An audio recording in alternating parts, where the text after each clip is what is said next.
মহারাজ ঘরে ঢুকেই দেখে তার ট্রফিগুলো আবারও আগের মতন সাজানো আছে। মহারাজ তখন বলে, এই জঞ্জালগুলো আবার এখানে রেখেছে।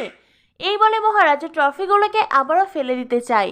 তখনই সেখানে পূজা এসে বলে, একদম নয়, ওগুলো আর এখন থেকে আপনার নয়, ওগুলো এখন থেকে আমার সম্পত্তি। মহারাজ বলে, আপনার মানে? পূজা বলে, হ্যাঁ আমার। মহারাজ বলে, আমার মাও ছোটবেলায় আমাকে নিজের সম্পত্তি ভাবতো। পূজা বলে, আমি আপনার কথা বলিনি, আমি ওই ট্রফিগুলোর কথা বলেছি। ওই ট্রফিগুলো এখন থেকে আমার সম্পত্তি। আপনি তো ওগুলোকে ভ্যাটে ফেলে দিয়েছিলেন।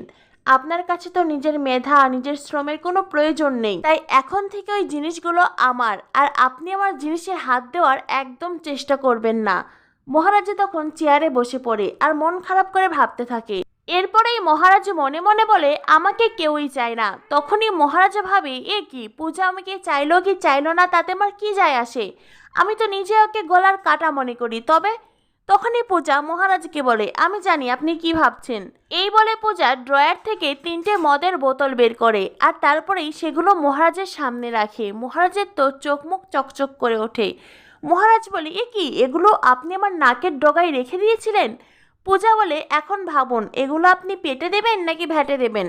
মহারাজ তো খুব খুশি, সে মদের বোতল 3টে জড়িয়ে ধরে। পূজা তখন নিজের ক্ষত হাত উঠিয়ে বলে, এদিকে তাকান, এদিকে দেখুন। সিদ্ধান্ত নেওয়ার আগে আমার এই ক্ষত হাতের কথা মনে করবেন, আর তারপরেই সেটা মনে করেই সিদ্ধান্তটা নেবেন। এই বলে পূজা ওখান থেকে চলে যায়। মহারাজের মন খানিকটা খারাপ হয়ে যায়। মহারাজ উঠে দাঁড়ায়।